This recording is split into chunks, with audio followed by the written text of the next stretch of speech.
ಮುಖ್ಯವಾಗಿ ಹೇಳಬೇಕು ಅಂತಂದ್ರೆ ನಾವು ಕೇಳಿ ಸರಿ. ಈಗ ಮುಖ್ಯಮಂತ್ರಿಯಾಗಿ ಸಿದ್ದರಾಮಯ್ಯ ಸರ್ಕಾರದ ಸಂದರ್ಭದಲ್ಲಿ ಎಲ್ಲ ಮಂತ್ರಿಗಳು ಕೂಡ ಅವರಿಗೆ ಒಂದು ಸಾಮಾಜಿಕ ನ್ಯಾಯ ಕೊಟ್ಟಿದ್ದಾರೆ, ಒಳ ಮೀಸಲಾತಿ ಕೊಟ್ಟಿದ್ದಾರೆ. ಆದರೆ ನಮಗೆ ರಾಜಕೀಯ ಸ್ಥಾನಮಾನ ಮುಖ್ಯ ಅಲ್ವೇ? ರಾಜಕೀಯ ಸ್ಥಾನಮಾನ ಬೇಕು ಅಂತಕ್ಕಂಥ ಮತ್ತೊಮ್ಮೆ ನಾವು ಅವರಿಗೆ ಮನವಿ ಮಾಡ್ತಾ ಇರ್ತಕ್ಕಂಥದ್ದು. ಯಾಕಂದ್ರೆ ರಾಜಕೀಯ ಸ್ಥಾನಮಾನ ಇಲ್ಲ ಅಂತಂದ್ರೆ ನಾವು ಧ್ವನಿ ಮಾಡಲಿಕ್ಕೆ ಸಾಧ್ಯ ಆಗಲ್ಲ, ಆ ಜನಾಂಗದ ಧ್ವನಿನೇ ಇರಲ್ಲ. ಜೊತೆಗೆ ಇವ್ರು ಯಾವ ಥರ ಇದ್ದಾರೆ ತಿಮ್ಮಯ್ಯನವರು, ಈಗ ಮುನಿಯಪ್ಪರು ಸಾಕಷ್ಟು ದೇಶದಲ್ಲಿ ಎಲ್ಲರೂ ಒಳ್ಳೇದು ಮಾಡ್ತಕ್ಕಂಥ ಕೆಲವರು ಕೇಂದ್ರದಲ್ಲೂ ಕೂಡ ಸಚಿವರಾಗಿ ಕೆಲಸ ಮಾಡ್ತಕ್ಕಂಥವ್ರು. ನಾವು ಕೇಳುವಾಗ ಒಬ್ಬ ಒಳ್ಳೆ ವ್ಯಕ್ತಿ ಮುಖಾಂತರ ನಾವು ಬರೀ ಕೊಟ್ಟರೆ ಅವ್ರು ಉಪಮುಖ್ಯಮಂತ್ರಿ ಕೊಡೋದಕ್ಕೂ ಅರಿವಿದ್ದಾರೆ, ಮತ್ತೆ ಮುಖ್ಯಮಂತ್ರಿ ಆಗಲಿಕ್ಕೂ ಅರಿವಿದ್ದಾರೆ. ನಮಗೆ ಕೊಡಿ ಅಂತಕ್ಕಂಥದ್ದು ನಮ್ಮ ಮನವಿ. ಡಾಕ್ಟರ್ ತಿಮ್ಮಯ್ಯ ಅವರು ಹಾಗೆ ಪ್ರತಿಯೊಬ್ಬ ಜನಾಂಗನೂ ಕೂಡ ನಮ್ಮ ಜನಾಂಗ ತಿಳಿಸುವಂಥ ದೊಡ್ಡ ವ್ಯಕ್ತಿಯವರು. ಎಲ್ಲ ವರ್ಗದ ಜೊತೆಗೆ ಅವರು ಬಹಳಷ್ಟು ಉತ್ತಮವಾಗಿ ಸಂಬಂಧ ಬೆಳೆಸ್ತಕ್ಕಂಥದ್ದು. ನಾವು ಅಂಥವ್ರಿಗೆ ಕೇಳಬೇಕು ಅಂತಕ್ಕಂಥ ತೀರ್ಮಾನ ಇಡೀ ಜನಾಂಗ ತೀರ್ಮಾನ ತಗೊಂಡೇ ನಾವು ಹೇಳ್ತಿರ್ತಕ್ಕಂಥದ್ದು. ನಾವು ಯಾರಿಗೊಬ್ಬರಿಗೆ ಬೇರೆಯವರಿಗೆ ತಿಳುವಳಿಕೆ ಸಾಮಾಜಿಕ ನ್ಯಾಯ ಬಗ್ಗೆ ಬದ್ಧತೆ ಇದ್ದರೂ ಕೇಳಿದ್ರೆ ತಪ್ಪಾಗುತ್ತೆ. ಬಟ್ ಎಲ್ಲವೂ ಇರೋದ್ರಿಂದ ನಾವು ಸಾಮಾಜಿಕ ನ್ಯಾಯ ಕೊಡ್ತೀವಿ ಅಂತ ಈಗ ನಮ್ಮ ಸರ್ಕಾರವೂ ಕೂಡ ಹೇಳ್ತಾ ಇರೋದ್ರಿಂದ ಡಿ ಕೆ ಶಿವಕುಮಾರ್ ಸಾಹೇಬ್ ಅಂತ ಇದ್ದೀರಿ ಈಗ ಆಲ್ರೆಡಿ, ನಾವು ಕೂಡ ಸಾಮಾಜಿಕ ನ್ಯಾಯ ಭದ್ರಾಗಿದ್ರೆ ಅದೇ ರೀತಿ ನಮಗೆ ಸಾಮಾಜಿಕ ನ್ಯಾಯ ಕೇಳ್ತಾ ಇದ್ದೀವಿ ಮನವಿ. ಆಮೇಲೆ ಮೈಸೂರು ಏಳು ವಿಧಾನಸಭೆ ಮೀಸಲು ಇದರಲ್ಲಿ ನಮ್ಮ ಪ್ರವರ್ಗ ಏರೋದಕ್ಕೆ ಒಂದೇ ಒಂದು ಟಿಕೆಟ್ ನೀಡಲ್ಲ, ಪರಿಶಿಷ್ಟ ಜಾತಿ ಇತರ ವರ್ಗಕ್ಕೆ ಕೊಟ್ಟರೆ ಏಳು ಪ್ರವರ್ಗ ಹೀಗೆ. ಬಟ್ ನಮಗೆ ಪ್ರವರ್ಗ ಹೇಗೆ ಒಂದೇ ಸ್ಥಾನ ಕೊಟ್ಟಿಲ್ಲ ಮೈಸೂರಿಗೆ.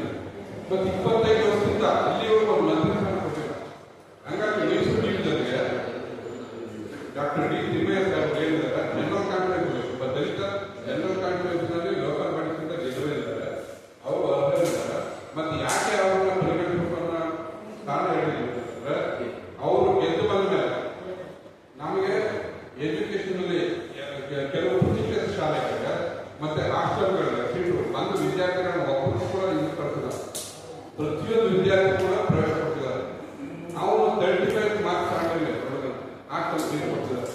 ನಮ್ಮಲ್ಲಿ ಹಾಸ್ಟೆಲ್ ಸೀಟ್ ಸಿಕ್ಕಿದ್ರೆ ಬರ್ತದಿರೋ ವಿದ್ಯಾರ್ಥಿಗಳು ಇಲ್ಲಾಂದ್ರೆ ಸಾಧ್ಯ ಆಗುತ್ತೆ. ಆಮೇಲೆ ಅವರು MSc ಆದ್ಮೇಲೆ ಸುಮಾರು ವಿದ್ಯಾರ್ಥಿಗಳನ್ನ ತರಬೇತಿ ಮಾಡಿಸಿ KPSC ಎಕ್ಸಾಮ್ ನಲ್ಲಿ ಅವರು ಉತ್ತೀರ್ಣ ಮಾಡಿ ಅವರೆಲ್ಲ ತರಬೇತಿ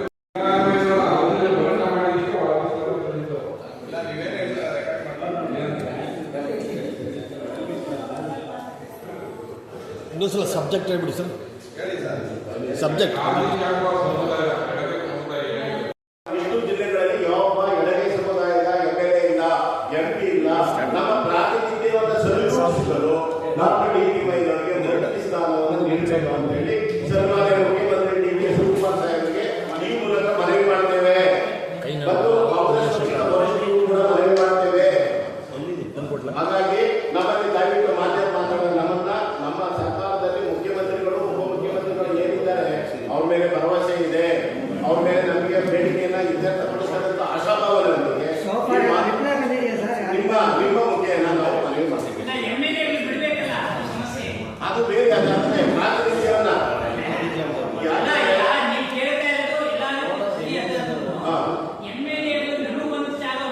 ಈಗ ಎರಡನೇ ಸ್ಥಾನದಲ್ಲಿ ಈಗ ಅವರಿಗೆ 2 ಕೊಟ್ಟಿದ್ದಾರೆ, ಬಲಗೈಗೆ 2 ಕೊಟ್ಟಿದ್ದಾರೆ, ಎಡಗೈ ಕನ್ಸಿಡರ್ ಮಾಡುವಂತ ಈಗಾಗಲೇ KHBF ಇದ್ದಾರೆ.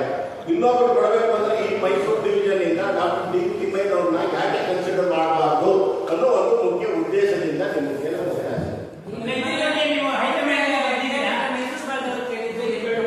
ಮೈಸೂರು ಭಾಗ ಕೇವಲ ದಕ್ಷಿಣ ಕರ್ನಾಟಕದಲ್ಲಿ ಕೂಡ ಯಾವೊಬ್ಬ ಎಡಗೈ ಸಮುದಾಯದ ಶಾಸಕರಿಲ್ಲ, ಇರೋರು. ಹಾಗಾಗಿ ಇವ್ರನ್ನ ಕನ್ಸಿಡರ್ ಮಾಡಿದ್ರೆ ಸಮುದಾಯಕ್ಕೆ ಬೆಳವಣಿಗೆ ಆಗುತ್ತೆ, ಅಭಿವೃದ್ಧಿ ಆಗುತ್ತೆ ಅನ್ನೋ ಉದ್ದೇಶದಿಂದ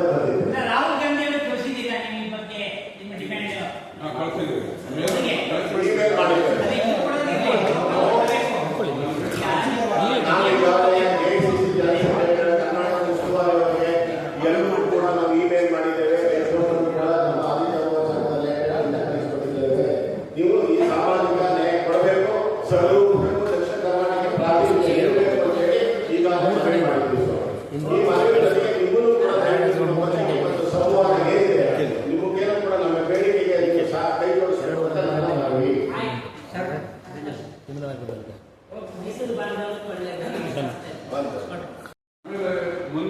2% ಮೀಸಲಾತಿ